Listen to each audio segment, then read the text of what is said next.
Welcome back in the Sleepy Storyteller. I dive deep into eerie, unsettling tales that linger long after the screen goes dark. If you're new here, don't forget to subscribe and hit the notification bell so you never miss a story that keeps you up at night. Tonight's story is about a forgotten train line, a ghost track that vanished from maps after a deadly accident. I worked the night shift at a train station that shouldn't be open anymore. The line was discontinued 2 years ago after a derailment killed 47 people. No one rides it now. No one's supposed to. But every Friday around 2:17 a.m., an unscheduled train pulls in. It's not on the roster. Not listed anywhere. Just glides in silent, headlights off. Faded silver. Windows dark. No conductor. No passengers. Just that low mechanical hum like it's breathing. The first time it happened, I thought it was a prank. I called dispatch. They told me there was no active line on that track. That it was physically severed miles back. But I saw it, heard it, felt the ground vibrate under my boots. The second week, I watched from a distance. The doors opened. Cold air poured out, colder than anything I've ever felt. Smelled like damp earth and rusted metal. Something stepped off. Not a person. Not quite. It wore a conductor's uniform, black, old-fashioned, from maybe the 1920s. Its face was blurry, like smoke under glass. It didn't speak. Just walked up the platform, stopped in front of the vending machine and stared. For almost 5 minutes. Then it turned around and got back on. Train left. Silent again. No engine, no screech. Just gone. I told myself not to go back the next Friday. But I did. Curiosity, right? Same train. Same time. But this time, more figures. 3 of them. All in various states of blur. Like overexposed photographs. They stood together. Whispered. Not in English. Not in any language I know. Just this dry, rasping murmur that made my gums ache. I stayed hidden behind the control booth. Then one of them turned and looked right at me. Not like it noticed me. Like it had always known I was there. It raised a hand. Pointed. And the train door opened again. Wider. I ran. Didn't go back for a month. Last night was my first night back on shift. They threatened to fire me if I missed another Friday. At 2:17 a.m., the platform lights shut off. Power outage? Maybe. The train arrived. Silent. But the platform wasn't empty. Someone was waiting this time. A man. Dressed normally. Hoodie jeans. He looked confused. Said he missed his last train and didn't realize the station was closing. I told him to leave. Begged him. He laughed, told me to relax. I'll just hop on this one, he said. Before I could stop him, the doors opened. He stepped in. They let him. Then the train left. And now, his face is on the security monitors, flickering between cameras, over and over again, smiling. But the weirdest part? There's no record of anyone named Aaron Holt in the CCTV archives. I never told him my name. It's been 5 days since the train took Aaron Holt. Since then, the security feed has been wrong. Every night, between 2 o'clock and 3 a.m., the monitors glitch, flicker, then freeze on him. He's always in a different part of the station. Ticket booth, platform bench. Once even inside the janitor's closet. Just standing there. So, smiling. But when I run out to check, nothing. Empty. Silent. And here's the thing that really makes my stomach twist. He's closer every night. Last night, he was at the foot of the stairs that lead to the control room. The same stairs I'm sitting on now. The police don't believe me. The footage somehow erases itself the moment I try to export it. Dispatch tells me I'm stressed, hallucinating. But I know what I saw, what I keep seeing. And now, I'm starting to hear it again. The murmur. Same as the whispering I heard that second night, but louder, hungrier. It's not just coming from the train anymore. It's in the walls, in the vents, inside the speakers. Yesterday, the PA system turned on by itself. 3 words. Last stop, coming. That's all. Then static. Tonight, I did something stupid. I stayed. Not just on shift. I stayed on the platform. At 2:17, the lights didn't flicker this time. They cut out completely. Total black. But the train still came. I could hear it. That deep hum beneath the concrete. The low rattle of wheels on tracks that shouldn't exist. When the lights snapped back on, the train was there. Doors open. No one stepped out. But I felt it. A pull. Like the cold was reaching through my spine, threading me toward it. Then I saw him. Aaron. Inside. Sitting by the window. Same clothes, same face. Except his eyes were gone. 2 hollow black pits. Still smiling. He raised his hand and tapped the glass. Tap, tap, tap. Just like that door in the hallway of my old apartment. Then the lights glitched again, and something stepped off the train. Not Aaron. Not any of the blurry passengers. This thing was clear. It looked like me. Same jacket. Same hat. Same scar above the brow. It looked around like it was new to this place. Then it turned and stared straight at me.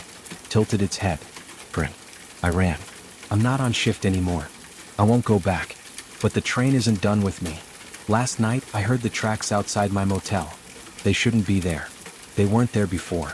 And just now, while writing this, I heard 3 soft knocks on the motel door. Tap, tap, tap. I didn't answer. But I heard a voice through the peephole. My voice. Let me in. It's your stop. I didn't sleep last night. After the knocks, I moved the dresser in front of the motel door. Piled the mini fridge on top of it. Slept with a tire iron in one hand and my phone in the other. Except, I didn't sleep. I closed my eyes for a second. Just a second. When I opened them, I was standing on the platform again. Empty. Silent. And the train was pulling in. This time there was no sound. No hum. No screech. Not even wind. Just that smooth gliding motion like it was skating through something else. I couldn't move. Couldn't even blink. I saw the doors open. Aaron stepped out. But not the version with the hollow eyes. He looked normal. Like the guy who told me he missed his train. Hoodie jeans. Confused face. Hey, he said. Do you know where this line goes? My voice caught in my throat. I don't think you're real. He frowned. Why do you keep saying that? I looked past him. Inside the train, I was sitting in the first row, staring straight ahead. Hands folded in my lap. Dead still. Aaron turned, followed my gaze. Is that you? He asked. Then he stepped aside. And behind him was the thing again. The version of me with the wrong smile. The empty eyes. The one that had knocked on my door. It was closer now. Its smile was wider. I turned to run. But I wasn't on the platform anymore. I was back in my motel room, sweating, heart hammering. Except now there were train tracks outside the bathroom mirror. I swear to God. When I looked into the glass, it didn't show my reflection. It showed a long black tunnel. And the distant flicker of a headlight. I've been trying to leave town. Every time I check out of a place, every time I hit the road, my GPS reroutes me. And every route eventually ends with signs for the midpoint station. That's the name of the train stop where I worked. That shouldn't exist anymore. I smashed my phone. Bought a burner. Didn't matter. Last night, I passed a gas station I know burned down in 2018. The pump still had blood on it. I asked the cashier what town I was in. He said, "There's no town here, sir. Just the terminal." Then handed me a train ticket. No logo. No time. No destination. Just one word on it. Return. I'm not writing this for help anymore. I don't think help is coming. I think the train isn't a train at all. It's something older. Something hungrier. A loop. A trap. A door that only opens in. And now I think the other me, the one with the smile, he's not trying to replace me. He's trying to warn me. Because today I looked in the mirror and saw him staring back. He looked scared. And he mouthed the words, "Don't get on." But behind him, the train was already pulling in. I used to think the train only came at night. That was the first lie. I saw it this morning. Broad daylight. No mist, no shadows to hide behind.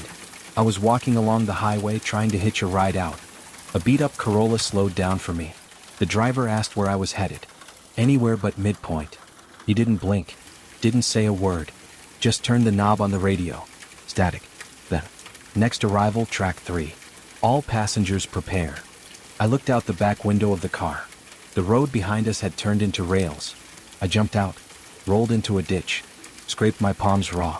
When I climbed out and turned around, the car was gone. But the train was there. Stationless. Floating slightly above the earth. The doors slid open. And a woman stepped off. She looked normal at first. Tan coat, scarf, suitcase in hand. Like she was late for a flight. Then she looked at me. Her face, it melted. Not physically. It was like her features changed 12 times in a single second. Yeah, crying, smiling, empty, eyeless, then gone. She stepped toward me. "Did you hear it?" she asked. "Hear what?" Her voice was all wrong. Like multiple people speaking through a broken speaker. The whistle. It only calls the ones who almost left. The ones who looked away. She took another step. I got off. That was my mistake. No one gets off. Behind her, the train screamed. Not whistled. Screamed. She turned and ran back to it. The doors closed. It vanished. No sound. No wind. No trace. Just me. And a spot of blood on the gravel where her shadow had fallen. I tried something last night. Something desperate. I went back to the original security room. The one in the basement beneath the midpoint platform. They boarded it up after Aaron vanished. Claimed it was a rat problem. But I still had the key. Inside, the monitors were dead. But the walls weren't empty. Someone, maybe me, had carved words into the drywall. Get on or it follows. Get off and it stays.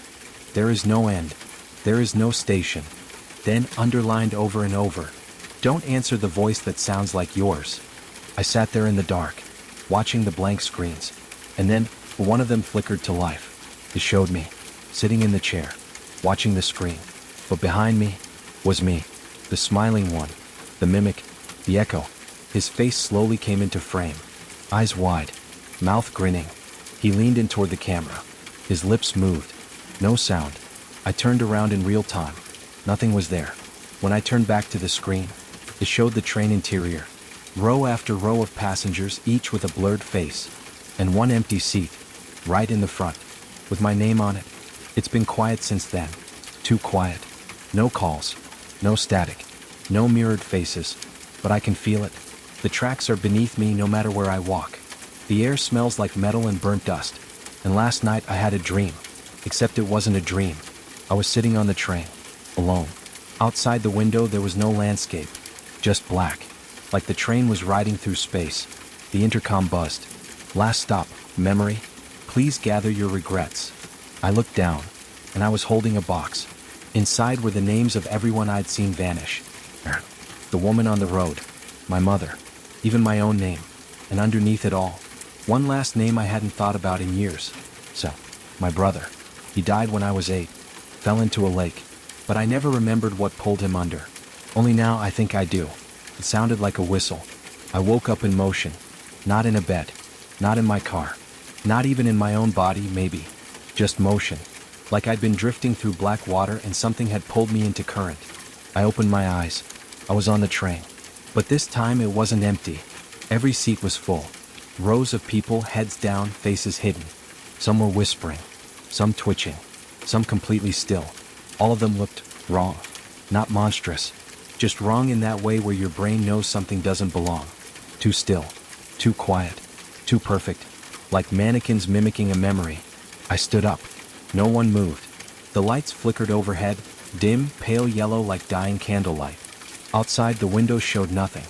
Not dark. Not black. Just absence. I walked the aisle. The faces blurred as I passed. Like fogged glass. But they turned.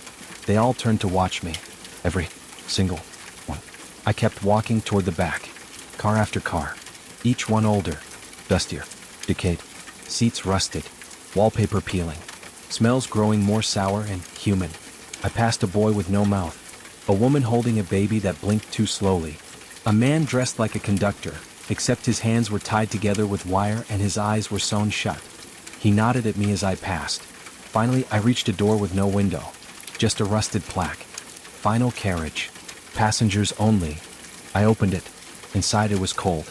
Colder than anything I've ever felt. There wasn't a room. It was a lake. Still, black water stretched out forever. And in the middle, a small dock. Just big enough for one person. Standing on it was Sam, my brother. Same age as the day he died. He looked up and smiled. But it wasn't a smile of joy. It was hollow. Heavy. Like someone who's been waiting alone too long. You came back, he said. I couldn't speak. He stepped forward. The dock didn't ripple. The water didn't move. This is where it ends. For all of us. What is this place? I finally whispered. He tilted his head.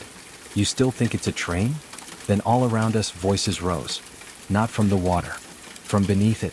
Low, gurgling whispers. It takes what's forgotten. It rides memory like track. You left the door open. I fell to my knees. My arms weren't mine anymore. They were younger. Smaller.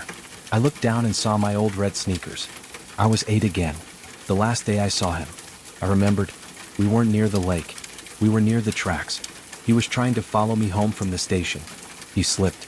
And the train, it didn't hit him. It stopped for him. The doors opened. and something else pulled him in. I ran. Told no one. Blocked it out. But it remembered me. Sam stepped closer. "You can't outrun what you leave behind," he said softly. Then he reached out. And behind him, rising from the water, was something massive. A shape that wasn't a shape. All corners and eyes and steel and whispers. The true engine of this nightmare. It had no face, but it smiled. And then I woke up. In my motel bed. Cold sweat. Same room. But everything was off. The colors were muted. The clock hands were spinning. My phone buzzed nonstop, but no numbers showed up. I looked out the window. There was no road. Only tracks. And the whistle? It's blowing again. Only this time, it's not asking me to board. It's thanking me. I don't know how long I've been here. The clocks don't move. The sun doesn't rise or set. It just hangs, pale and wrong, like a dim bulb swinging behind a film of dust. The motel is still here. The same room. Same flickering light above the mirror. But everything feels like a replica now. Like someone tried to rebuild my world from memory and missed the details. The cereal in the box tastes like ash. The water never gets warm. The phone rings every hour, and when I answer, it's my voice whispering things I don't remember saying. Last night, something changed. I was pacing the hallway outside my room. 5 doors on each side, same cheap art nailed above every doorknob. I've walked it dozens of times. But this time, there was an extra door at the end of the hall. No number. No handle. Just a dark wood panel with a keyhole. And I knew it wasn't there before. I stared at it for a long time. Felt my pulse thudding in my palms. Every instinct told me to leave it alone. To turn back. But I've learned something about fear in all this. It doesn't keep you safe. It just keeps you still. So I pressed my eye to the keyhole. All I saw was a corridor of train seats. Same as before. Except every seat had someone I recognized. My teacher from 2nd grade. A guy who used to live across the street. My grandfather who died in his sleep. All of them sitting perfectly upright, staring straight ahead. Not breathing. Not blinking. And in the front row, sitting sideways facing me directly, was me. He was smiling. Not the way I smile. It was wider. Stretched. Practiced. I jerked back. My heart was hammering so loud I thought it would shake the walls. I didn't sleep after that. I just sat on the bed and watched the hallway. Waited. At 3:03 a.m., the door creaked open. I didn't open it. I didn't touch it. It just welcomed me. From inside came the faintest sound, a whistle, soft and low. And layered beneath it, the sound of footsteps, thousands of them, all walking in the same direction. Then came the voice. It was mine again. "Come." Matter of fact. "It's not a train," it said. "It's a delivery route. And you're a package long overdue." The door swung wide. And there was no hallway behind it anymore. Just black tracks stretching endlessly into a gray horizon, lit by cold stars that pulsed like dying heartbeats. On the rails I could see shadows moving, walking, shuffling, some tall, some crawling, some dragging pieces of themselves behind. I couldn't move. I couldn't look away. The copy of me stood just a few feet away now, holding something in his hand. A key. "Time to come back," he said. "You've been riding the wrong way." The key was warm in my hand. Too warm. Like it had just been pulled from inside a body. I didn't want to take it, but I did. Maybe I didn't have a choice. Maybe I'd already said yes the moment I looked through that keyhole. The other me, my copy, my echo, whatever it was, just nodded. Like it had been waiting for me to finally stop fighting. Then it vanished. Not walked away. Not faded. Just gone. The kind of gone that leaves silence hanging in its place, heavy and unnatural. The track behind the door stretched out forever. I stepped through. My foot hit gravel. Cold, sharp. The air tasted stale like wet dust and electricity. I turned back once. The motel door was still open, but the hallway behind it was gone. Just blackness now, swallowing everything except the door frame. No way back.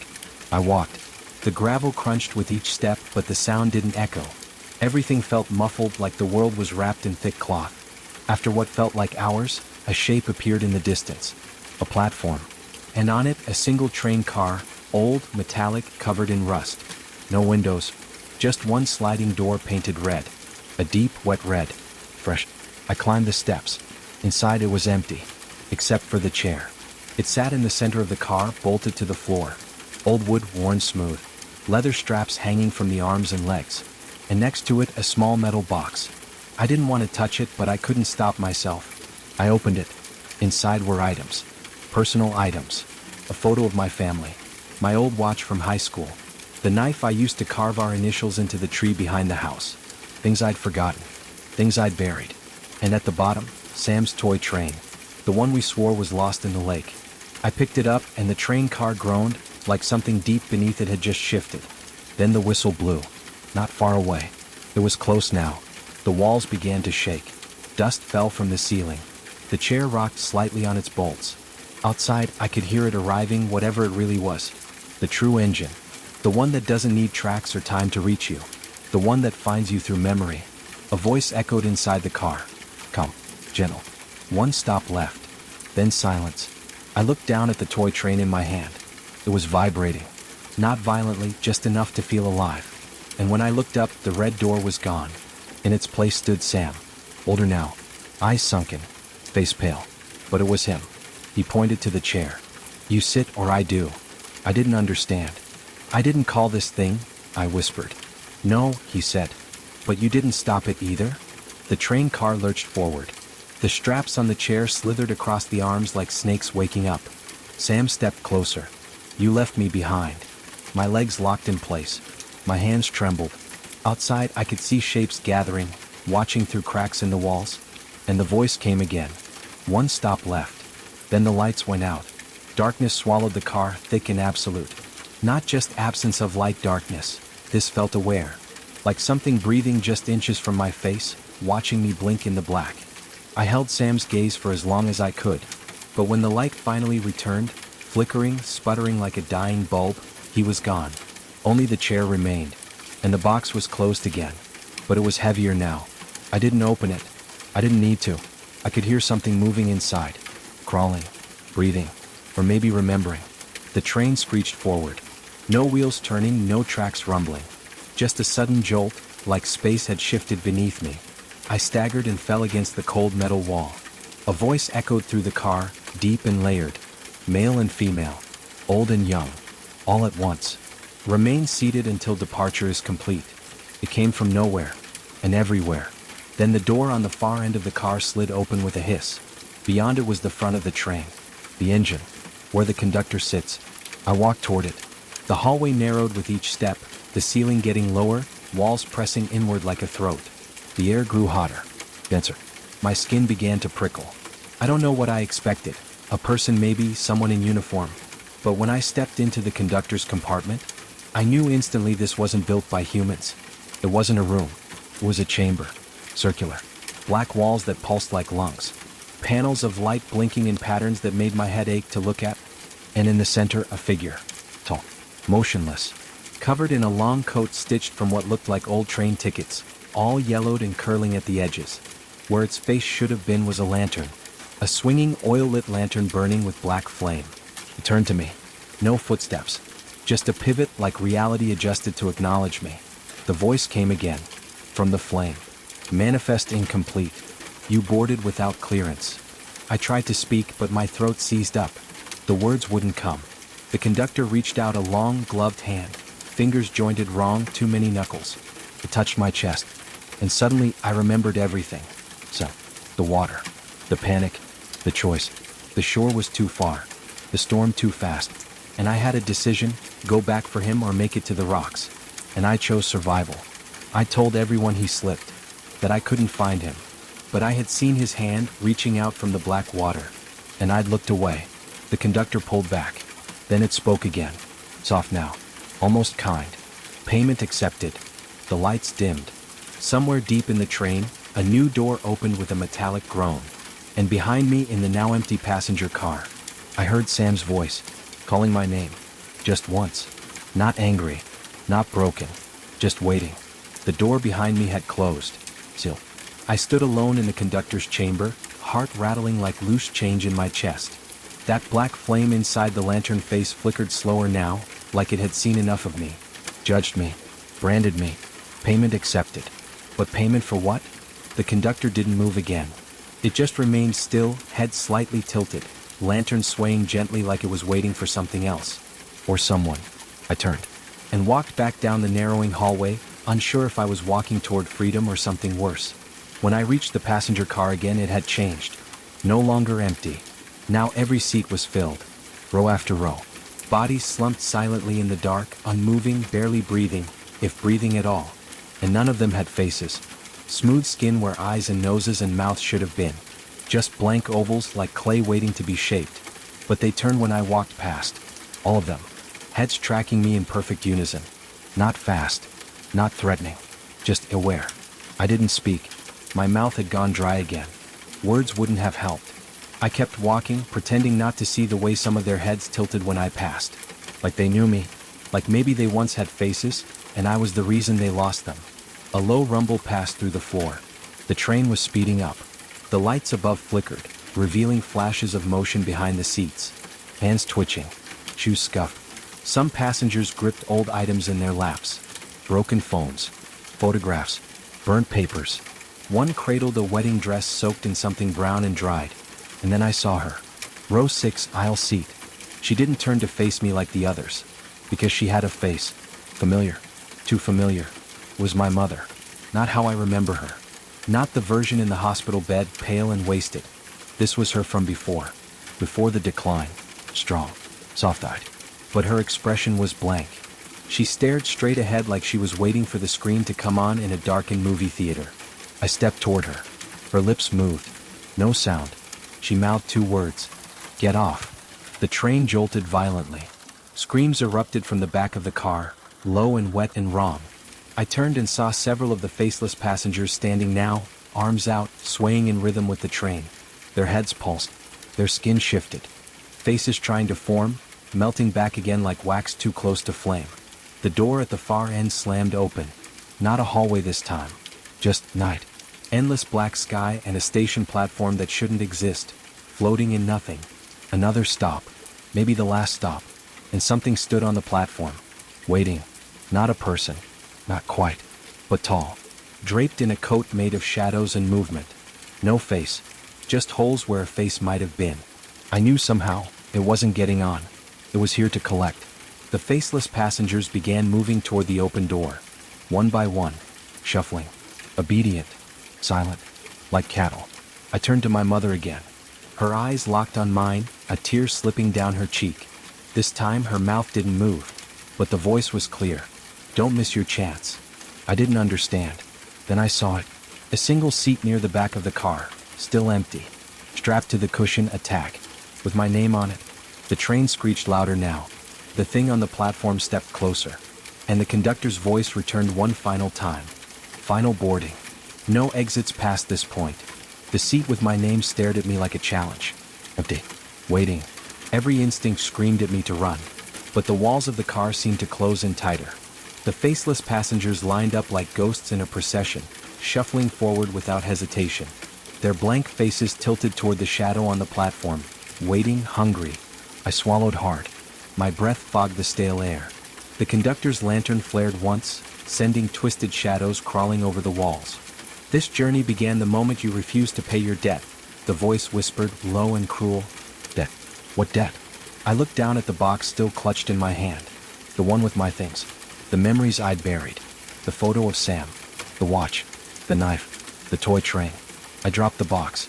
It hit the floor with a hollow thud. A cold wind blew through the car. The pages of the ticket stitched on the conductor's coat fluttered, like the wings of dead moths. Suddenly, the train lurched forward again. Faster. The noise wasn't mechanical anymore. It was alive. A terrible heartbeat pounding beneath the metal bones. The shadowy figure on the platform raised a hand. A gesture of invitation. Or command. The faceless passengers moved to board. My mother stood, stepping forward as if on a long journey she'd been waiting for all her life. She glanced back at me once, her eyes pleading. Then she disappeared into the night. The door began to close. My heart hammered. And then I saw it, the ticket pinned to the seat. Not mine. Someone else's.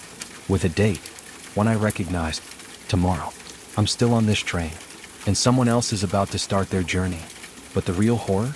I never bought a ticket. The door slammed shut just as I reached the empty seat. The lock clicked like a gunshot. No turning back. I sank down, the worn leather cold beneath me. The train's heartbeat grew louder, pounding through the floor, shaking the walls, rattling my ribs. Behind me, a soft shuffle. I froze. The faceless passengers were gone. But something else had taken their place. A new presence. Slowly I turned my head. There, in the seat behind me, was a silhouette. Tall, watching. No face. Just a dark shape outlined by the flickering lights. I couldn't look away. The silence stretched until my breath caught. Then a whisper. So faint I thought I imagined it. "You're not supposed to be here." I swallowed. My voice barely a croak. Who are you?" No answer. Only that whisper again, closer now. "You've taken what isn't yours." My hands clenched the edge of the seat.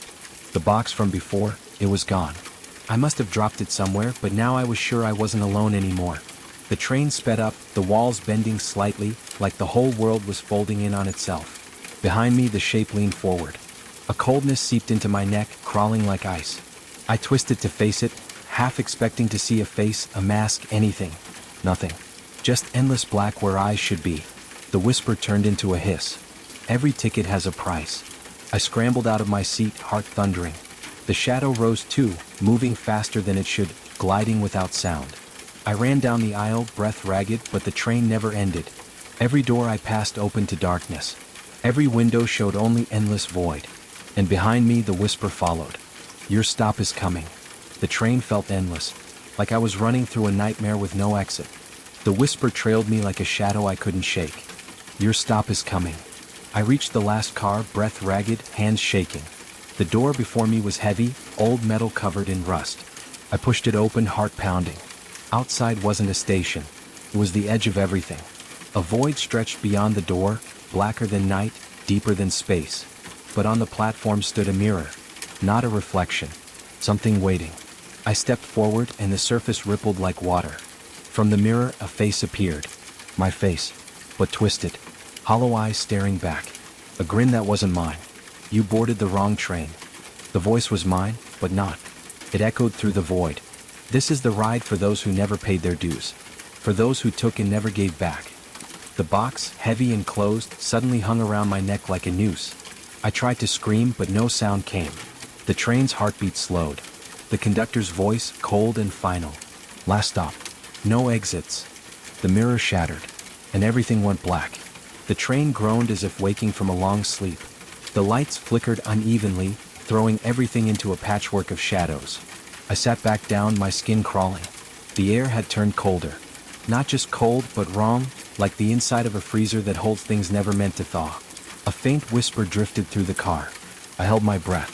It sounded like a conversation. Two voices, low and urgent, speaking words I couldn't quite catch. The whispering floated closer, coming from the darkened corner. I leaned in, straining to hear. Suddenly the voices stopped. Silence pressed down like a heavy blanket. Then a single word, "Help." I whipped my head around, but the corner was empty. My heart thundered. Was it real? Or had the train gotten inside my head? The lights flickered again. Then, for a brief moment, a figure stood at the far end of the car. A woman, her face hidden by a thick veil of shadows. She raised a trembling hand, pointing toward the next car. Before I could move, she vanished, dissolved like smoke. I stood up, gripping the railing. The train lurched forward. I had no choice but to follow. The next car was different. It smelled like damp earth and rust. The seats were broken, scattered. And scrawled across the walls in something dark and sticky were words I didn't want to read. "You can't run. We are waiting. The debt is not paid." I felt eyes watching me. Behind me, the door slammed shut. The whispering returned, louder now, surrounding me from every corner, every crack. "Help us. Pay your debt." I stumbled forward, heart racing. The train was no longer just a train. It was a prison. And I was trapped inside its endless nightmare. The next car felt heavier, like it carried the weight of 1,000 lost souls. As I stepped inside, a cold breeze swept past me, carrying whispers and muffled cries. Shadows shifted along the walls, and I saw them. Figures huddled in corners, their faces pale and hollow, eyes wide with fear. They didn't look at me.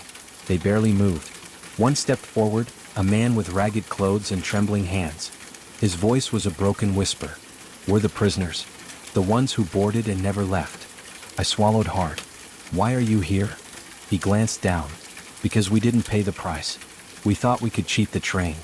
His eyes met mine, full of warning. But the train always collects. Behind him, the shadows lengthened. A low rumble echoed through the car, the heartbeat of the train growing louder.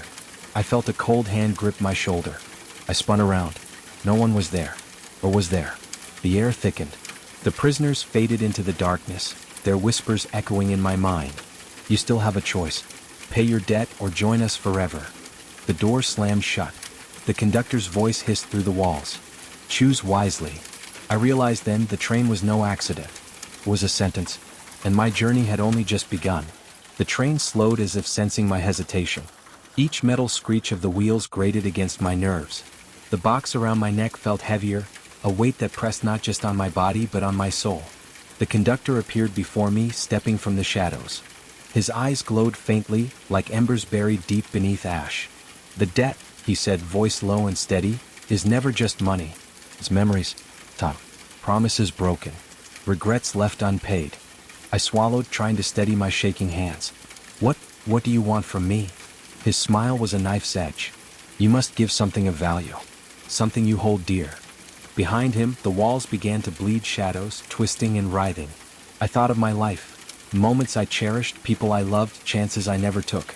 Could I give any of that away? The conductor reached out a hand, cold as the grave.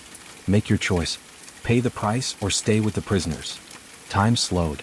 I felt the box tighten like a noose. And then a whisper from the darkness. We have all paid. I turned.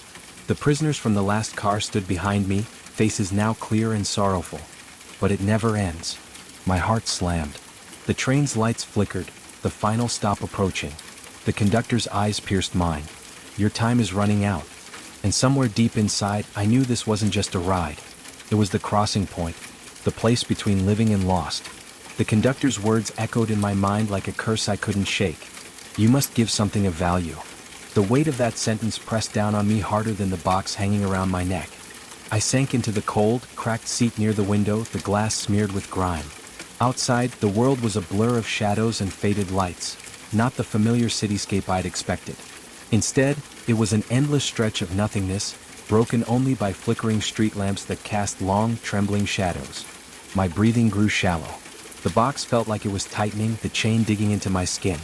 I reached up with trembling fingers and traced the cold metal surface. It was smooth, unyielding. No matter how hard I tried, I couldn't pry it open. The whispers returned, faint at first like a breeze slipping through cracks, then growing louder, weaving through the air like ghostly threads. They weren't just sounds, they were memories. Memories I hadn't dared face. Faces flashed behind my eyelids.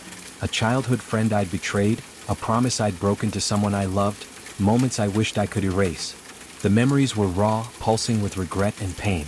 They tugged at me, pulling me deeper into the darkness the train seemed to carry inside it. I tried to focus on the present. The conductor's shadow loomed over me, silent but heavy with expectation. Time slips away, he said softly, voice like dry leaves rustling. What will you offer before it's too late? I closed my eyes and fought to breathe through the tightening knot of fear in my chest. What did I hold dear enough to pay? My thoughts darted to my family, my regrets, my failures, pieces of myself I'd long buried. Suddenly, the train jolted violently, throwing me forward. The lights flickered wildly, and the whispers turned to anguished cries. Around me, the car shifted, walls bending and twisting as if the train itself was alive, hungry. From the shadows, figures emerged, not the hollow prisoners but people from my past. Their faces blurred, yet their eyes burned with silent accusation. They reached out, mouths opening in silent screams, but no sound escaped. I tried to look away, but my gaze was fixed. A hand brushed my shoulder, cold, clammy, and unmistakably real. I gasped and turned sharply, but the seat beside me was empty. The train's heartbeat slowed. A deep, bone-rattling silence settled. Then the conductor's voice again, "You cannot run from your past." The box around my neck felt impossibly heavy. I knew the choice was mine. Give something precious, or be lost to the train forever. The car felt like it had shrunk around me. The air was thick, heavy, almost suffocating. I stared at the conductor, his eyes glowing faintly in the dim light, unmoving, unreadable. His presence was absolute, like the walls themselves leaned in to listen. "I'm not ready," I whispered, voice shaking. "I don't know what I can give you. What exactly do you want?" His lips curved into something like a smile, but it didn't reach his eyes. "Not what I want," he said, voice low and cold. "What the train demands." I swallowed hard, trying to steady my racing heart. "I don't have anything left. No money, no secrets, no promises." The conductor stepped closer and the temperature dropped. I could see frost forming on the edges of his coat, tiny ice crystals shimmering. "You misunderstand." His voice became a whisper, but it filled the entire space. "The train does not ask for possessions. It takes pieces of you, memories, regrets, your very essence." I shook my head, panic creeping in. "I don't want to lose myself." "You already have," he said softly. "That is why you are here. Now the train asks a price. To let you go, you must surrender a part of your past." I clenched my fists, fighting the rising fear. "And if I refuse?" His eyes darkened. "Then you join the prisoners, caught forever between stops, lost in the endless dark." I looked down at the box. The metal gleamed coldly, mocking. The whispers swelled into a chorus, pleading, angry, desperate. "Choose." The conductor's voice was sudden, sharp. "Offer something. Anything." My mind raced.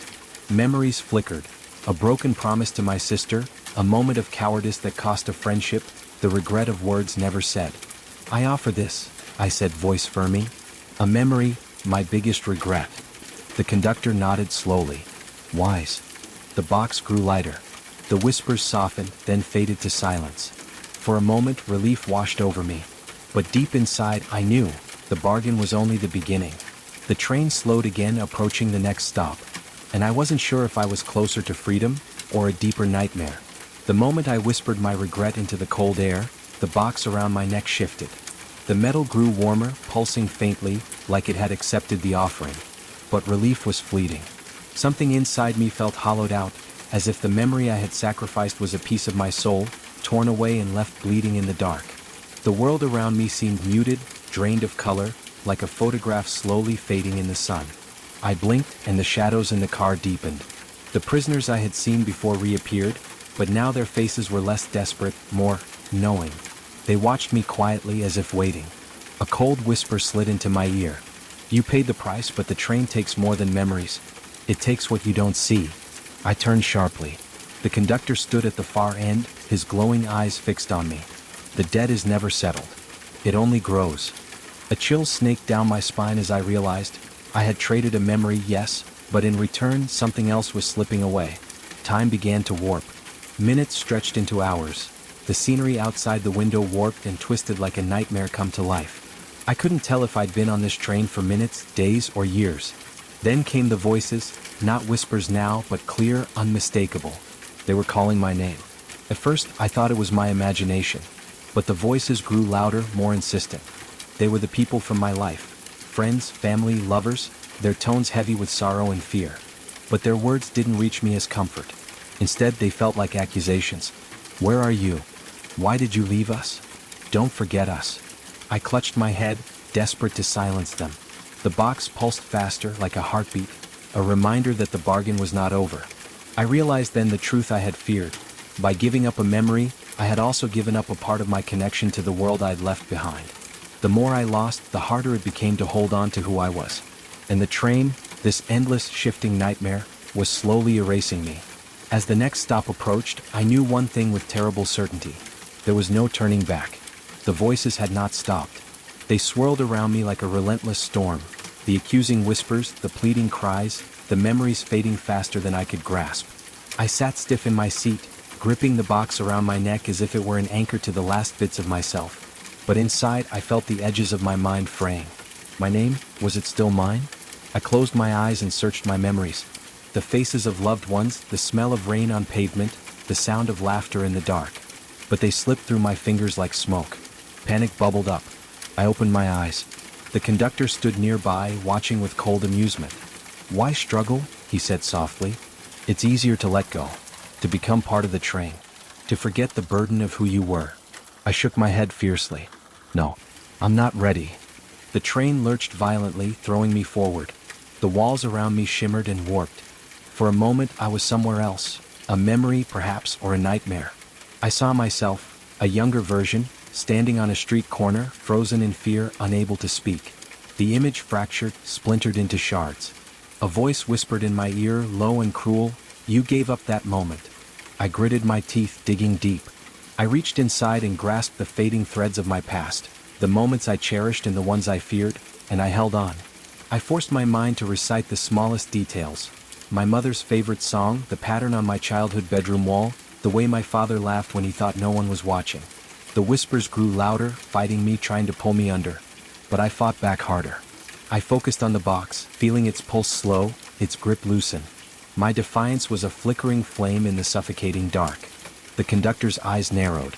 You cannot resist forever. I swallowed my fear. I'll fight. I'll remember.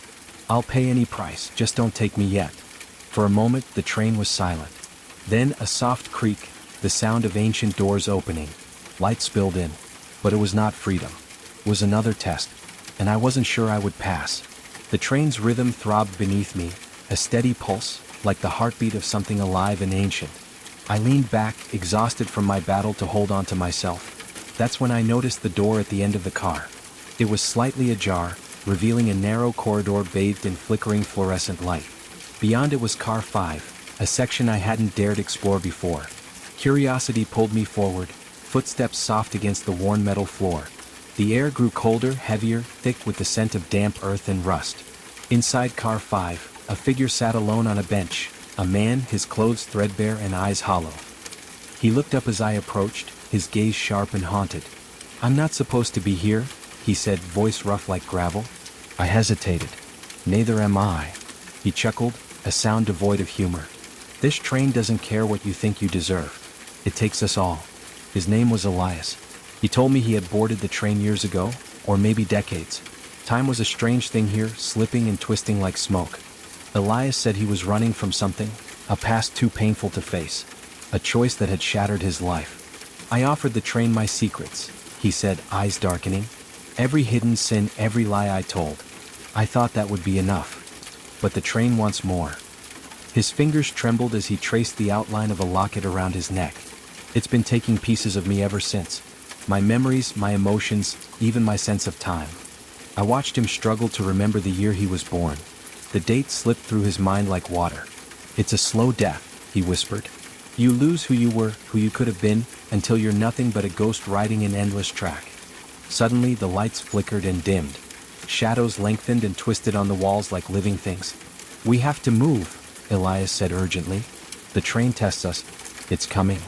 Before I could ask what he meant, a low rumble filled the car. The floor vibrated beneath our feet, and the air thickened with a choking fog. The walls seemed to close in, whispering secrets I couldn't understand. Elias grabbed my arm, eyes wide with terror. "This is the part where the train decides if you deserve to live or die." A door appeared at the far end of the car, shimmering like heat waves. "Step through," Elias said, voice barely audible. "Face what you fear most, or become part of the forgotten." My heart hammered in my chest. The choice was mine, and the train was waiting. The shimmering door pulsed like a heartbeat, waiting for us to step through. Elias's grip on my arm was tight, his knuckles white, but his eyes held a fierce determination I hadn't seen before. "Whatever you do," he whispered, "don't lose yourself. The train feeds on doubt and fear." I nodded, swallowing hard. Together we stepped into the doorway, and the world twisted around us. The air turned cold and dense, like walking underwater. Shapes swirled in the fog, half-formed faces, distant screams, fragments of forgotten moments. Suddenly, the mist parted to reveal a narrow corridor lined with mirrors, each one warped and cracked, reflecting not just our images but memories, regrets, and fears. I saw myself, but fractured. A version of me filled with doubt, anger, and sorrow. My own reflection whispered things I didn't want to hear. "You're not strong enough. You're already lost. You'll never leave." Elias's reflection was even darker, twisted by guilt and pain, reliving a choice that had haunted him for years. "Focus on what's real," Elias said, voice strained. "These mirrors are lies." We moved forward, the corridor narrowing, the whispers growing louder and more insistent. At the end stood a figure shrouded in shadow, tall, formless, with eyes like burning coals. "You come seeking release," the shadow said, voice like grinding stone. "But only the worthy may pass." It stretched out a hand, and the mirrors shattered, flooding the corridor with shards of glass that cut like ice. Elias cried out, dodging a falling shard. I barely avoided another that sliced through the air. "Face your truth," the shadow commanded. I felt the box around my neck grow heavy, its pulse sinking with the thudding of my heart. Images flooded my mind, moments I had tried to forget, mistakes I had buried deep. I stumbled, nearly falling into the abyss of my own fears. Elias steadied me. "You're stronger than this. Remember who you are. We stood together, backs pressed to the cold metal wall, and stared down the shadow. I am not lost, I said, voice shaking but steady. I am more than my regrets. The shadow recoiled, its form flickering like a dying flame. You may pass for now, it hissed. But the train never forgets. It will come for you again. The corridor dissolved and we were back in car 5, breathless, wounded, but alive. Elias looked at me with weary respect. You fought the trial. That's more than most can say. But even as relief washed over me, a cold dread settled in my bones. The train was patient, and I knew this was far from over. The silence after the trial was almost worse than the trial itself. We sat side by side in car 5, the cracked vinyl seats humming faintly with the vibration of the tracks. The lights above us buzzed, flickered, then steadied, casting long shadows across the floor. But it wasn't the light that made the space feel changed, it was us. I noticed it first in Elias. The trembling in his hands was gone. Not completely. His fingers still twitched sometimes when the train groaned or the fog seeped beneath the door frames, but the edge had dulled. His breathing was steadier. His voice, once frayed and scattered, had found a rhythm. I feel lighter, he admitted, running a palm over the locket on his chest. Like I'd been carrying weight for so long, I forgot what it felt like to put it down. I nodded slowly. The trial stripped us bare. What's left might be real. I didn't feel lighter. Not exactly. What I felt was more dangerous than weight, clarity. Before, I'd been stumbling through the train, reacting to horror after horror, waiting for something to save me. But now I wasn't waiting. I was watching, planning, listening to the pulse of the tracks, the mutter of the walls, the whispers that sometimes crawled through the vents like smoke with teeth. Because the train wasn't just haunted. It was alive, and I could feel it noticing me. Every time I blinked, I'd catch something just out of place. A silhouette 2 rows ahead that hadn't been there before. A rhythmic tapping that mirrored my heartbeat. Sometimes the seats behind me creaked when no one was sitting there. Elias started seeing it too. I think we marked ourselves, he said, by passing the trial. We're no longer just passengers. The train's watching, testing us for something bigger. We didn't know what, not yet. But we knew we weren't ordinary riders anymore. One night, or what passed for night on this godless route, I woke to find Elias standing near the window. Car 5 didn't have windows when we entered it, but now one had appeared, tall, oval-shaped, edged in soot. The glass was cracked. He was staring through it. What do you see? I asked, walking up behind him. He didn't turn. A station, flickering in and out, and figures standing on the platform. They looked like us. I peered through the crack and felt a cold rush stab through my chest. It was us. Dozens of us. Different versions. Older, younger, screaming, silent, bloody, dressed in uniforms or rags. Every iteration locked in a loop of departure. Some never stepping onto the train. Some forever waving goodbye. There. Possibilities, Elias whispered. Timelines. Or memories the train stole. The figures turned slowly, all at once. And they stared at us. The window shattered. I screamed, but there was no sound. Just Elias's hand pulling me back as black vines of smoke erupted through the cracks, snaking toward the floor. We ran. Out of car 5, back through the corridor. We didn't stop until the lights behind us died. Back in the dim safety of car 3, we collapsed to the floor. We can't go back, Elias panted. Not there. Not again. But we're changing, I said, and my voice surprised even me. And the train doesn't like that. Elias looked at me, really looked. You're starting to sound like them. Who? The ones who survive long enough to break the rules. I didn't sleep that night. The train felt different under my skin now. Its heartbeat louder. Hungrier. We had made it through a trial. But it had cost us something. A layer of fear had been stripped away. And something sharper had grown in its place. It started with a slip of paper. We found it tucked beneath the floor panel in car 3, barely visible, brittle, yellow with age. Elias spotted the corner peeking out when he dropped his canteen. At first we thought it was trash.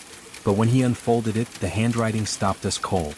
Slanted cursive. Ink smeared by what looked like tears, or maybe blood. Entry 14. I no longer believe the train is mechanical. I think it was mechanical once. A long time ago. But something else got inside. And it's taken the wheel. That line alone was enough to silence us for an hour. It wasn't signed. But there was more. 8 crumpled, folded sheets in total, written by someone who once worked here. An engineer. The log detailed the train's earliest days. A special prototype, unnamed, meant to travel between undefined destinations as part of an experimental transport project. The words were vague, almost careful, like the writer was afraid of being too clear. We weren't told who funded it. They just called it a temporal and dimensional rail interface. TDRI. Everyone joked it stood for "to die running inside." The project had apparently started decades ago, but none of the crew remembered signing up. Some didn't remember how they got aboard. One even claimed he was just crossing the street and saw a tunnel where there shouldn't have been one. We lost time. Days would skip. Others would loop. I once spent 3 months reliving the same breakfast, while my bunkmate aged 10 years in a night.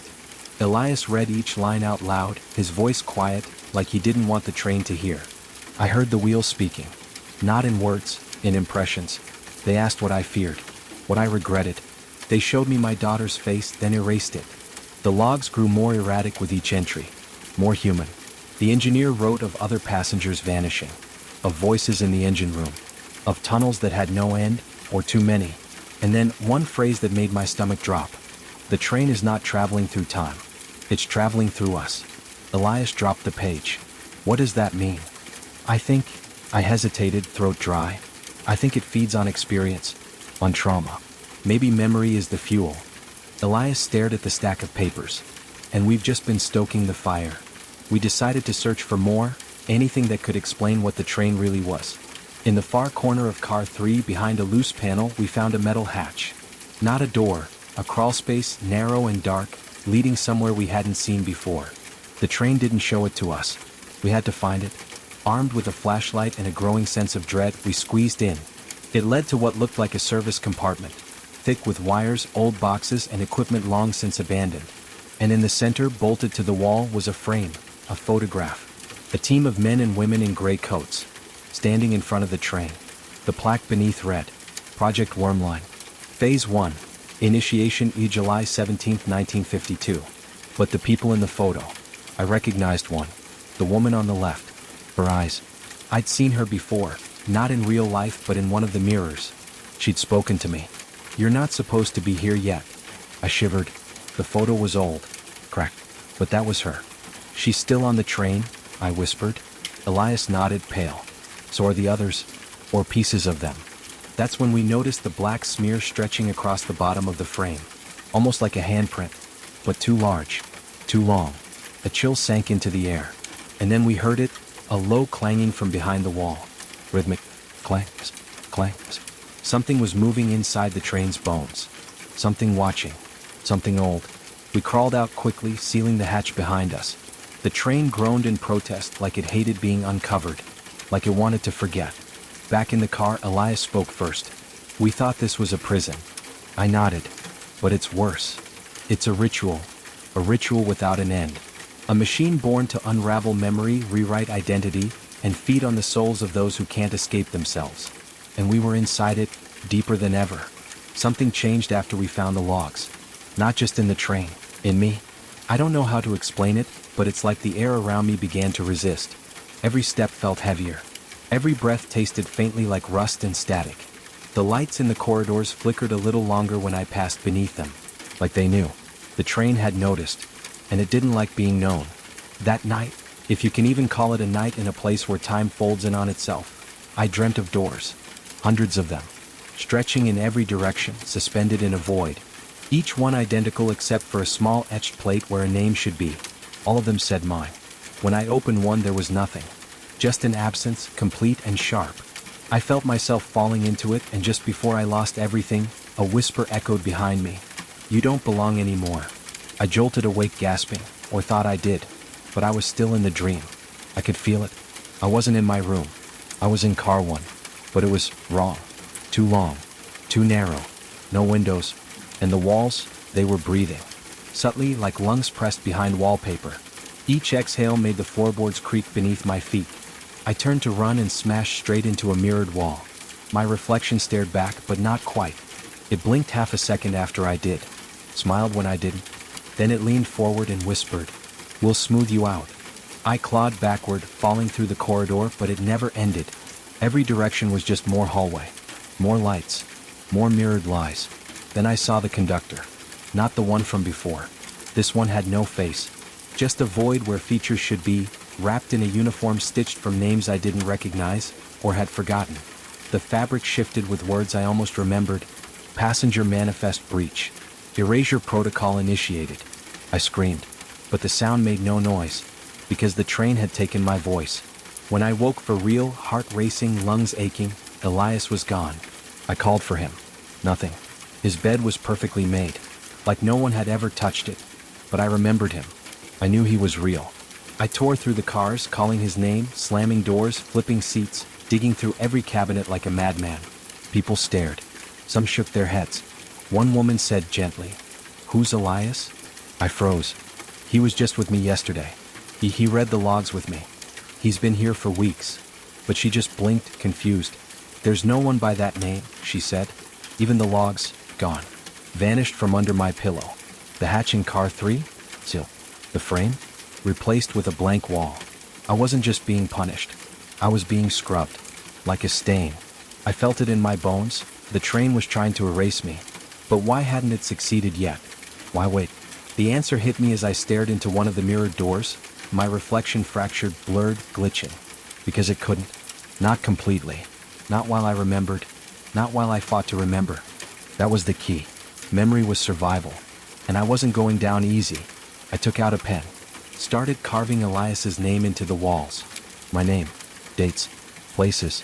Scratching them into anything that would take ink or metal. I repeated them out loud like mantras. My name is. Elias was real. I was never supposed to board this train.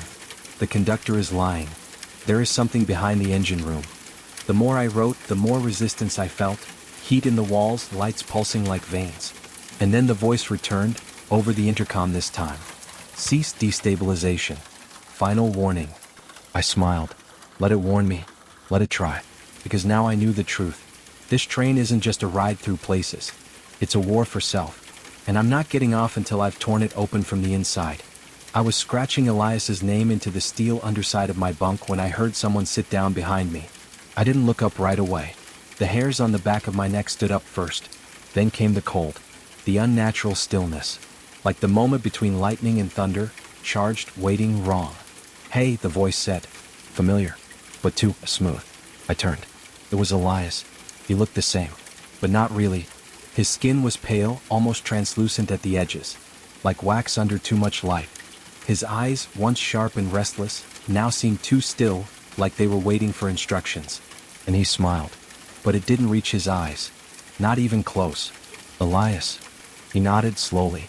"Yeah, it's me." No excitement. No panic. Just words placed carefully like tiles in a puzzle. "I've been looking for you," I said.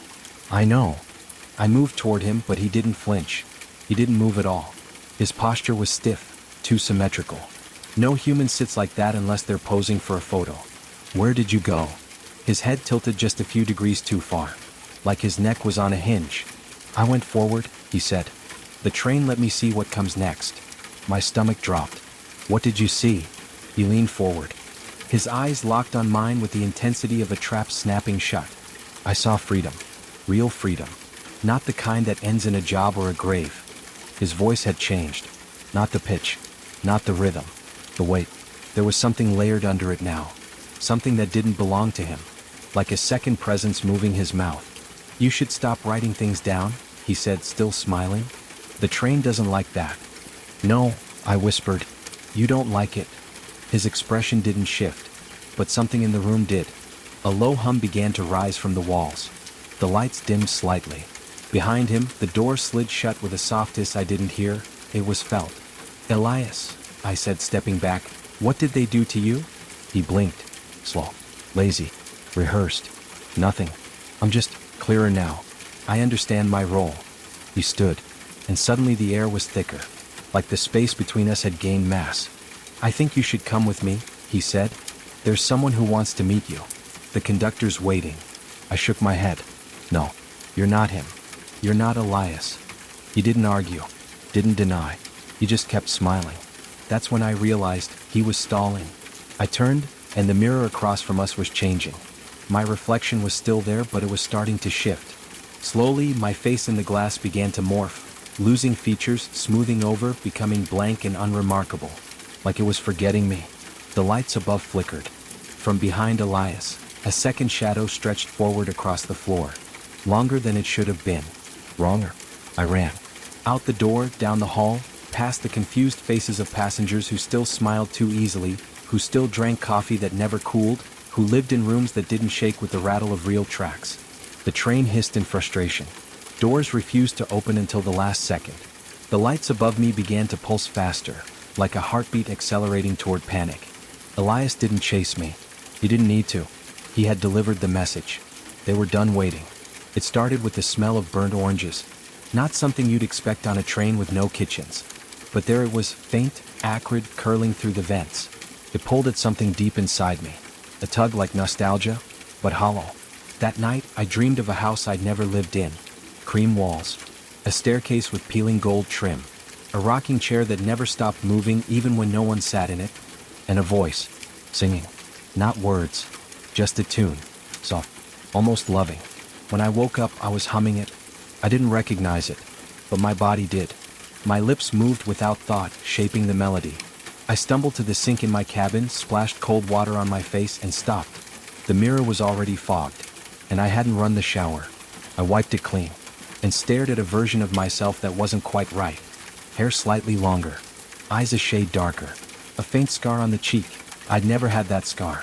My reflection just watched me. Then smiled. I didn't. I stepped back and the reflection didn't. It just stood there. Watching. Waiting. Like it remembered me better than I remembered myself. I stumbled into the hallway trying to breathe. The train groaned around me, the sound metallic and low, like something ancient clearing its throat. And then came the memories. Fast. Disjointed. Real and not real at once. I remembered riding this train as a child, my father lifting me to look out the window. He pointed at passing pine trees. Told me they were ghosts pretending to be trees.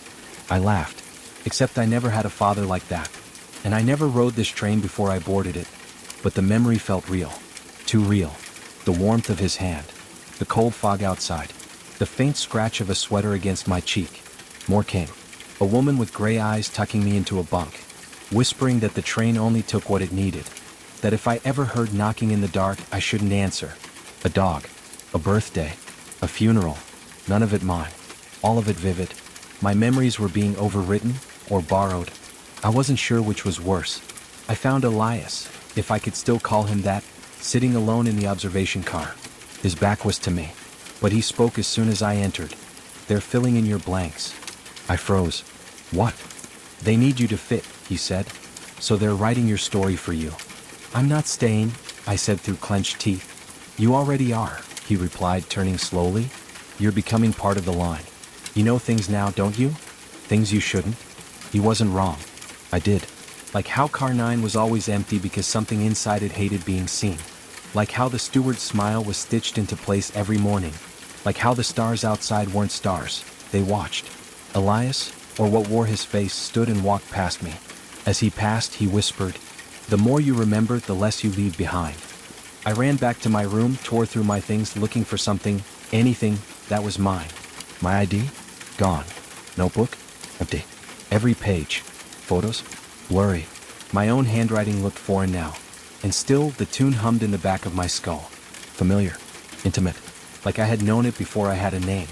I don't know who I am anymore. But the train does. And it's writing the rest of my story, with or without my help. I stopped sleeping. That was the first step. It wasn't easy, especially on a train that bends time and space like a ribbon. But every time I closed my eyes, they'd give me another memory. A false one. Bright and warm and sticky with manufactured love. A childhood pet I never had. A heartbreak that never happened. A city I'd never seen but could describe in detail. It was seductive, the comfort of a life crafted just for me. But I refused it. I refused them. So I stayed awake. 3 nights, maybe 4. Hard to tell. Time was syrup here. Thick, slow, unnatural. I'd sit in my bunk and scratch my fingernails into my wrist when the dreams tried to creep in. Tiny red marks that reminded me what was real, what was mine. But the train didn't like that, and it began to push back. The floor in my cabin shifted beneath me one night. I staggered and landed on what felt like carpet. Not train floor steel. I stood up and realized the whole room had changed. The bed, the walls, the smell, it was my childhood bedroom. Down to the posters on the wall, the torn journal under the mattress, the ticking wall clock I'd broken when I was 9. Except I never had a room like this. I never had a childhood that clean. The door creaked open, and a voice I didn't recognize called, "Dinner's ready, sweetheart." I bolted. I slammed into the hallway, and found myself not in the corridor I expected, but in an alley. Night sky overhead. Brick walls. Rain falling though I didn't feel wet. A neon sign flickered above. The Last Stop Cafe. Another false memory. Another trap. I closed my eyes and screamed, not out loud but inward. I dug deep, past the static they were pumping into my mind, and clung to a single truth. My name. That was still mine. I repeated it over and over in my head. Like an anchor. Like a weapon. They didn't like that. The alley trembled. Walls flickered. Voices whispered in stereo from the drains and gutters. Forget. Let go. You'll feel better. I opened my eyes and screamed my name into the sky. Everything snapped. I was back in the train hallway, on my knees, gasping, heart jackhammering in my chest. My bunk door stood closed behind me. My palms were scraped. Knees bruised. No fake rain. No false mother. I pulled myself back. But I knew now, this wasn't just about escape. It was a war of identity. The train needed me to become someone else. Or maybe, no one at all. So I made a decision. If it wanted my memories, my mind, I'd weaponize it first. I stole a piece of mirror from the lavatory and scratched my name, letter by letter, into my arm. Not deep, just enough to scar. To stay. To mark this body as mine. Each stroke burned, but it cleared my thoughts. I saw myself again. Felt myself. Then I did the same to the wall of my cabin. My real name. In every language I could remember. My birthday. My school. The first person I kissed. The last thing I ate before I boarded the train. The color of my childhood blanket. The name of the street where I grew up. I chained myself to reality. The train groaned louder that night. The lights in the hall burst. Something slammed against my door for 3 straight hours, screeching, scratching, snarling something close to my voice but off. I didn't open it. I stayed on the floor and whispered myself into survival. And I wasn't alone. Because when I finally opened the door the next morning, someone had scratched back. On the opposite wall, next to mine, another name had appeared. Kemi. Still here. Still me. And under it, "You're not crazy. Keep fighting." I wept. Because now I knew. I wasn't the only one trying to stay real. I didn't know where to find her. Kemi.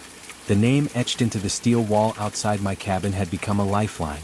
Proof I wasn't the only one resisting this thing, this train, this parasite, this sentient prison. For once, I wasn't alone in the fight to stay human. But the train had shifted again, stretching itself into unfamiliar lengths. Hallways doubled back on themselves. Car numbers flickered and changed mid-step. The dining car turned into a library when I blinked. I spent hours, maybe longer, wandering, searching, whispering her name to the vents, hoping the train wasn't listening, but knowing full well that it was. Then I saw her. Car 12. She was sitting at the far end, facing the window, though the window didn't show anything but swirling black fog. She was tall. Braided hair. A notepad in one hand, a shard of metal in the other. When I entered, she didn't turn around.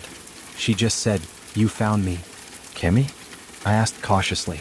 Her shoulders tensed. Then she nodded. That's what I was called. Before. I sat across from her. She looked at me, eyes bloodshot, rimmed with fear, but still sharp. Still hers. "How long have you been resisting?" I asked. "Long enough to forget how long," she said. "Long enough to see dozens of passengers stop fighting. You can always tell the moment it happens. They stop asking questions. Start smiling too easily. Their words start to repeat like broken recordings." I nodded. "The steward. Not a real person," she said. "Just a mouthpiece. The train uses it to soothe, to coax. To convince you it's not so bad here. And if you don't cooperate?" She smiled bitterly. "Then it tries harder. It gets inside your head. Shows you things. Tries to rewrite you from the inside out. But we can fight it. You and me. Together." For a moment, I felt a flicker of hope. A real one. She showed me her notebook. Pages and pages of reality. Her life before. Names, places, phone numbers. Fragments of poems she used to love. She wrote them every day to keep the memories fresh, to keep the false ones out. I handed her my own mirror shard, the one I'd been using to etch my truth into the walls. "Make a mark," I said. "It helps." She took it, carved a small cross into the table between us. One for every day I remember who I am. We didn't speak for a while. just sat in the silence. Two minds anchored in a sea of distortion. Then she said, "There's more of us." I blinked. What? Others, like us, some deeper in the train, some hiding, some maybe fading, but they're still resisting. I've seen signs, symbols carved in cabin floors, codes in the steward's announcements. They're trying to reach out. How do we find them? She leaned in, voice low. We leave trails. We build a map. We use their own system against them. The train moves us, but we can mark what it forgets to erase. Etch truths where it hurts most. Words that stick. We resist together. That's the only way out. I sat across from her. She looked at me, eyes bloodshot, rimmed with fear, but still sharp. Still hers. How long have you been resisting? I asked. Long enough to forget how long, she said. Long enough to see dozens of passengers stop fighting. You can always tell the moment it happens. They stop asking questions. Start smiling too easily. Their words start to repeat like broken recordings. I nodded. The steward.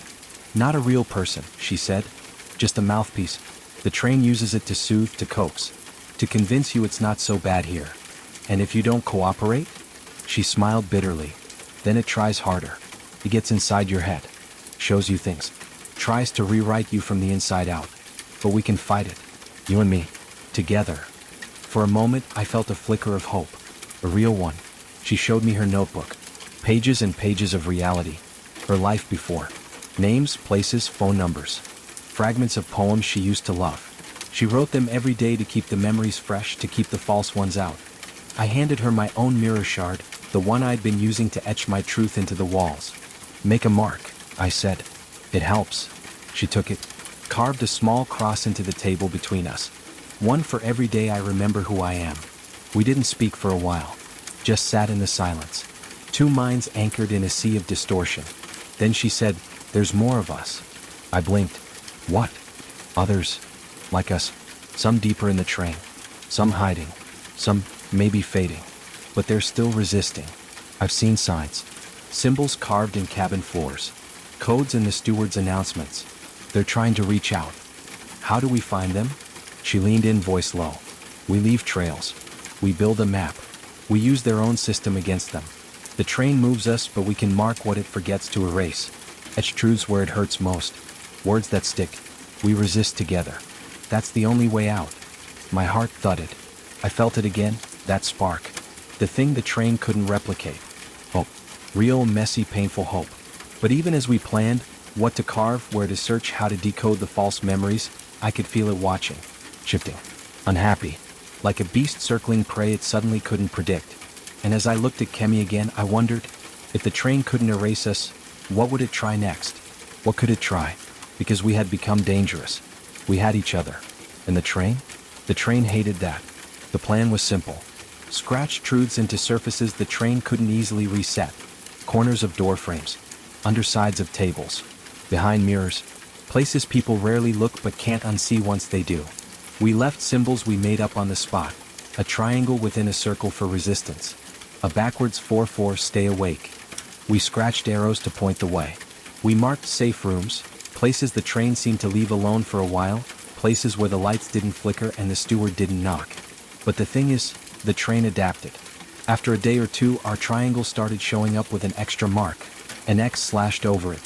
And soon, the symbol began appearing in places we hadn't marked. That's when we realized someone else had seen it, and someone else was using it. At first, Kemi and I thought it was good news.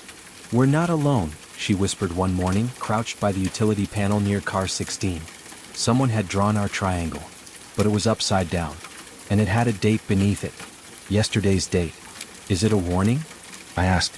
"No," she said. "It's a meeting point." So we waited. It was hard to tell time on the train. You could sleep and still feel awake, walk in circles and think you'd crossed miles. But we waited near the panel, hiding behind a vending machine that hadn't dispensed anything in days. Kemi had her mirror shard. I had a length of pipe. Not exactly tactical gear, but it made us feel better. Then someone came. A kid. 17 maybe. Buzz cut, oversized jacket, wary eyes. He stepped into the car, stopped, and knelt in front of the symbol. He touched it with 2 fingers. The way you touch a gravestone. "Hey," I called out softly. He flinched and ran. Kemi caught him 2 cars later. She was fast when she needed to be. She pinned him to the wall, but he didn't fight. Just started sobbing. Kept saying, "I thought I was the only one. I thought I was the only one left." His name was Milo. He'd been on the train for weeks, maybe months. Said he used to dream about home, about school, about his dog. Now his dreams were mostly static. Voices without mouths. Doors without handles. Said he hadn't seen another real person in over 10 cycles. "What's a cycle?" I asked. He didn't know. That's just what the train called it. Every time the windows blacked out completely and the interior lights turned red. Every time the food turned cold and tasted like ash. Every time the steward made an announcement in reverse. "That's when people change," he whispered. "During the red cycles." He wasn't wrong. We saw it happen again soon after. A woman from car 8. I'd seen her before. Glasses, red coat, always muttering to herself. She walked into our car, stared straight at us, and smiled. But her smile didn't reach her eyes. She walked right past into the restroom. When I followed to check on her, she was gone. Just gone. Not a soul in sight. But scratched into the wall was our triangle. But it had been burned in, not carved. The metal was melted. The smell of ozone lingered. The train had noticed us again. "You know what this means, right?" Kemi said later. "What?" "We're at war now. It's no longer just hiding and resisting. It's communication. It's strategy. We're building a network. And the train doesn't like that." Over the next few days we started getting replies. Scratched answers to our symbols. Other names. Other real people.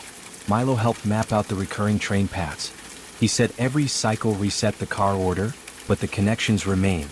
Door A always led to car X, but car X could be labeled anything. The trick was following the feel of the cars. Warm metal versus cold. Carpet versus vinyl. That kind of thing. Eventually, we found a storage car that hadn't been used in what felt like years. It became our hub. A command center. We gathered names. Milo, Ray, Abbas, June, Lennox, California. All real. All awake. Each one marked by the same memories of resistance. Of refusing the stew. Of blocking out the steward's voice. Of waking up screaming with someone else's dreams. And one thing bound us all. We all remembered the last stop. A brief moment before we boarded. A voice, a feeling, a question. Some said it felt like a warning. Others like a deal. For me, it was just a gut sense. This is not the path you were meant to take. And we all ignored it. That was our sin. And maybe our only chance. Because we remembered it. Which meant something inside us hadn't submitted. Not yet. And now, for the first time in a long time, we weren't just passengers anymore. We were fighters. We were building something the train couldn't compute. An alliance. And it was going to fight back. It started with whispers. Quiet at first, casual, even, little things. Milo saying he thought Lennox wasn't eating anymore. Ray noticing how Abbas would vanish for hours without leaving the car. I brushed it off. We were all worn thin. Everyone had their quirks, their way of coping. Some people walked laps. Some scratched cymbals. Some stared into corners like they expected to see God or something worse. But the tension grew. The alliance, the one thing giving us hope, was beginning to fray. It was Lennox who finally said it out loud. "We have a rat," he muttered one night. A fake. We were in the supply car. Our makeshift base. A rusted old train car filled with rotting crates, old uniforms, things that didn't seem to belong on a passenger train at all. We'd gathered there for what passed as a meeting. 7 of us now. 7 real ones. "Lennox," I said, "you can't just accuse someone." "I'm not accusing. I'm warning."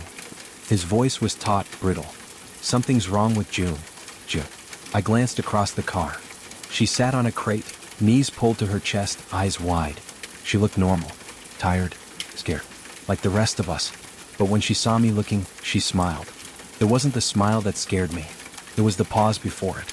Like she had to remember how to do it. I've been here with you," June said. "Since car 12. I helped map the junction loops. I'm not the enemy." No one said anything. Kemi shifted beside me. She didn't look at June. She looked past her.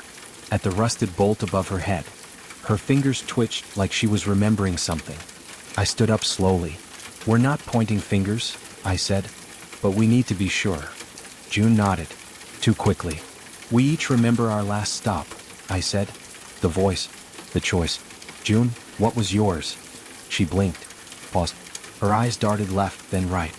I saw a man in a yellow coat," she said. "He offered me a seat. I took it." No, Ray said. No one mentioned a man in yellow before. June stood up. Fast. Defensive. I don't have to prove anything to you. The lights flickered. Just for a second. But in that second, June's shadow didn't move. Everyone saw it. I backed away. My throat was dry. You're not her. I was, June whispered. For a while. She was easy. She missed her brother. She wanted to be brave. What are you? Milo said. He had his knife out, not that it would matter. June, or what wore June's face, smiled again.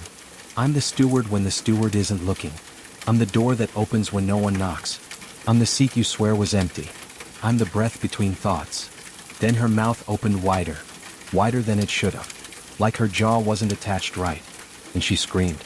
We ran. The thing in June's skin didn't chase us. Not right away. It just screamed and screamed until the lights burst and the walls turned to static. The train responded like a body in pain. Every car ahead and behind shuddered. We made it to the maintenance corridor, a place we never mapped properly because it kept changing. We collapsed there, breathless, shaking. She's not the only one, Lennox said finally. If they can fake one of us, they can fake more. Any of us. He was right. Trust, already fragile, cracked.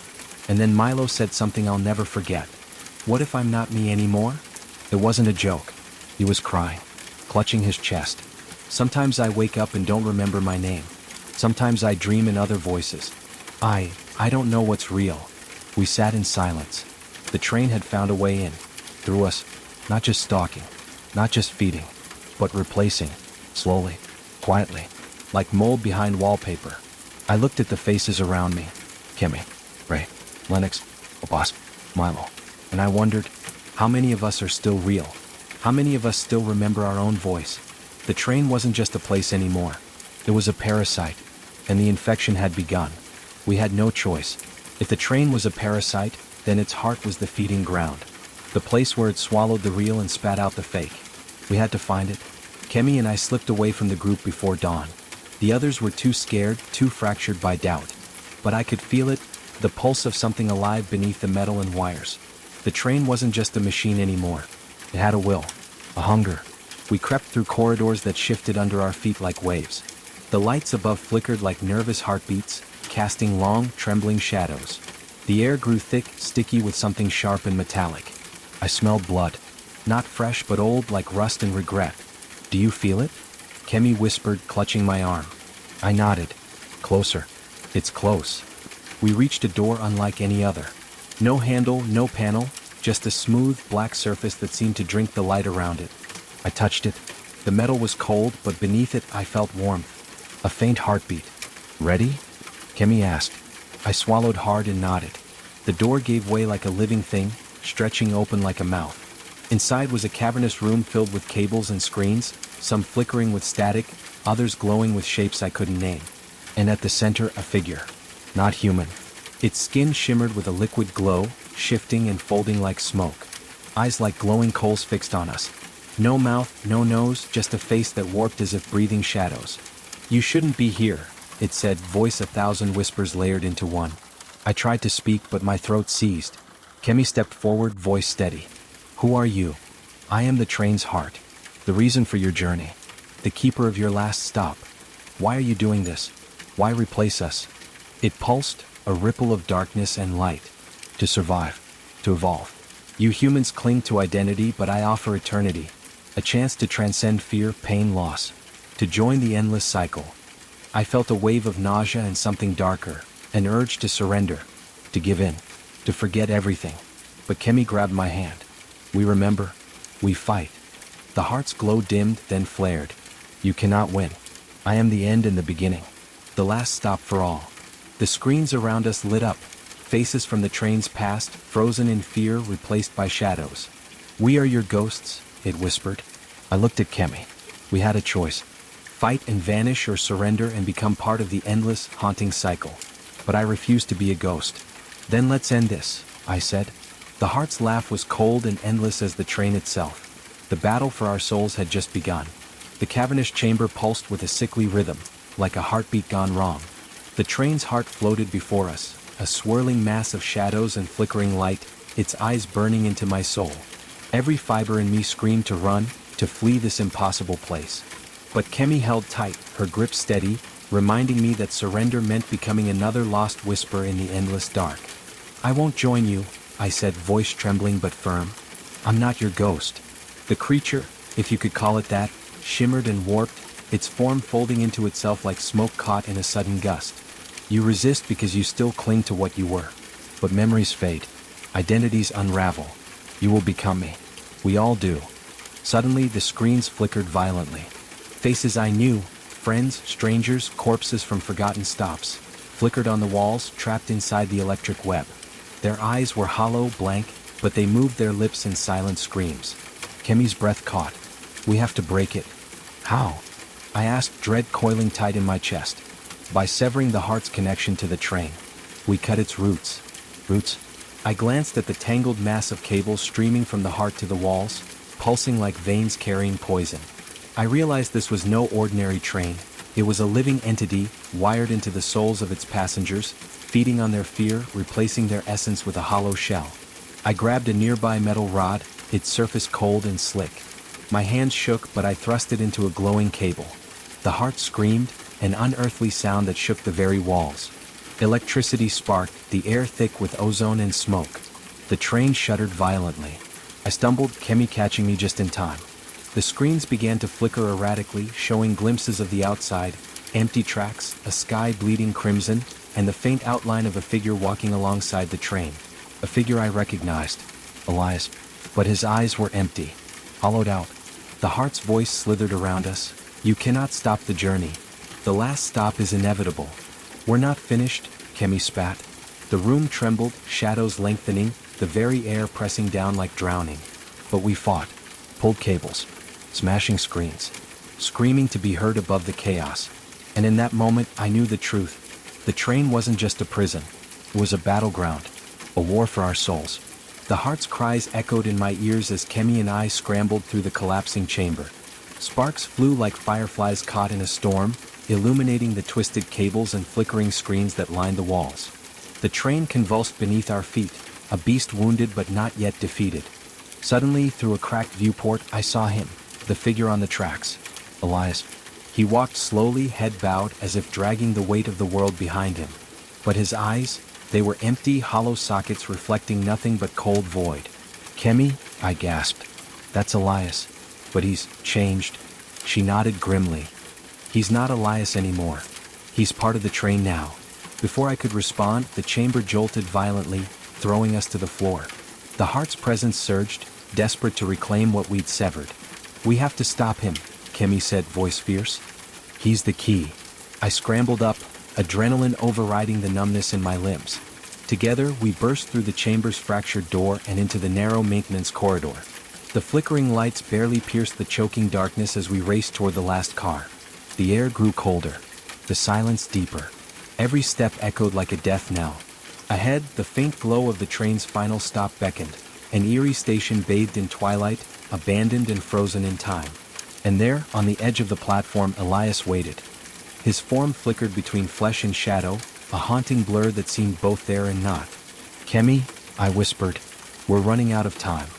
She took my hand. "Then let's finish this."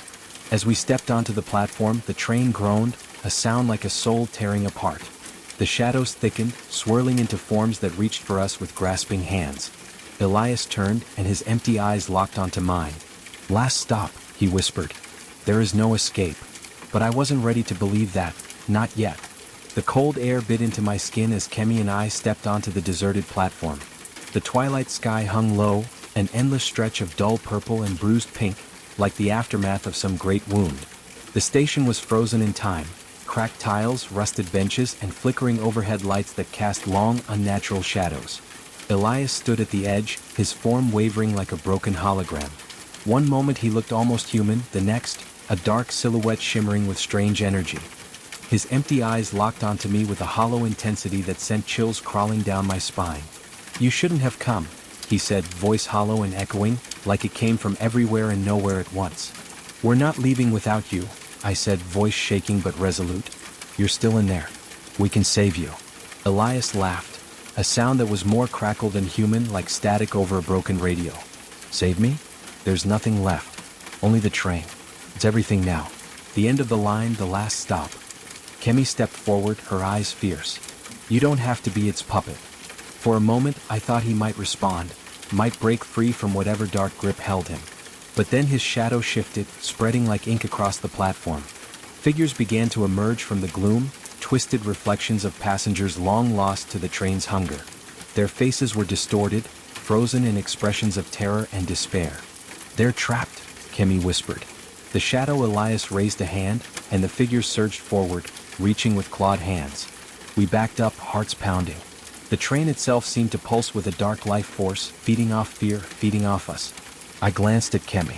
We need to find the source, the core of this darkness. Before either of us could move, Elias' form flickered violently.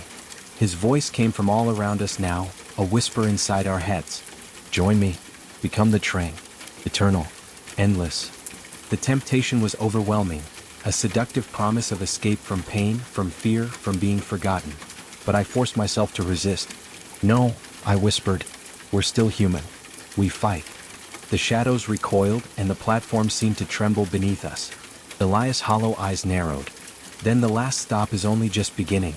The shadows retracted, like a tide pulling back from the shore, but the cold grip of dread lingered in the air. Elias's hollow gaze bore into me, the twisted mockery of the man he once was, a mirror cracked beyond repair. Kemi squeezed my hand, grounding me. We have to end this, she said. The train's heart, the core, where else could it be but the engine? The place it all started? I nodded, swallowing the knot of fear tightening in my chest. If we destroy the heart, maybe we can stop the cycle. The platform trembled beneath our feet as we moved toward the old locomotive, its rusted iron skin cracked and weeping with steam. The air grew thick with the scent of oil and decay, and the faint hum of machinery pulsed in rhythm with our racing hearts. Inside the engine room, cables twisted and writhed like serpents, glowing with a sickly green light. At the center, the heart hovered, a pulsating orb of darkness and light, throbbing like a wound that refused to heal. Elias appeared beside it, his shadowed form blending seamlessly with the darkness. You think you can stop this? You're already a part of it. I stepped forward, trembling but resolute. No, I am not your prisoner. With trembling hands, I grabbed a heavy wrench from the rusted toolbox nearby. Kemi readied herself beside me. Now, I whispered. We struck the glowing orb together. The heart shattered with a scream that shattered glass and shook the very air. The cables writhed, sparks flying as the engine convulsed violently. The train shuddered as if it were dying or awakening. Elias screamed, a sound twisted with rage and sorrow, before his form dissolved into mist, swallowed by the collapsing darkness. The train shuddered one last time, then went still. We stumbled out onto the platform, the twilight sky slowly fading to dawn. But as we looked back, the train's windows glowed faintly, like eyes watching us leave. And deep in the distance, the whistle blew once, low, mournful, and endless. The last stop was not an end, it was a beginning. So what is the last stop? Is it a place? A moment? Or something far darker? A trap that feeds on our fears and fractures our very souls? Elias, Kemi, and I thought we had broken free. But as the train's final whistle fades into the distance, a whisper lingers, that some journeys never truly end. Maybe the train still rides the shadows, waiting to claim the next lost traveler. And maybe, just maybe, the last stop is closer than you think. Because some doors, once opened, can never be closed. So next time you hear a distant whistle in the dead of night, ask yourself, are you truly ready for the last stop?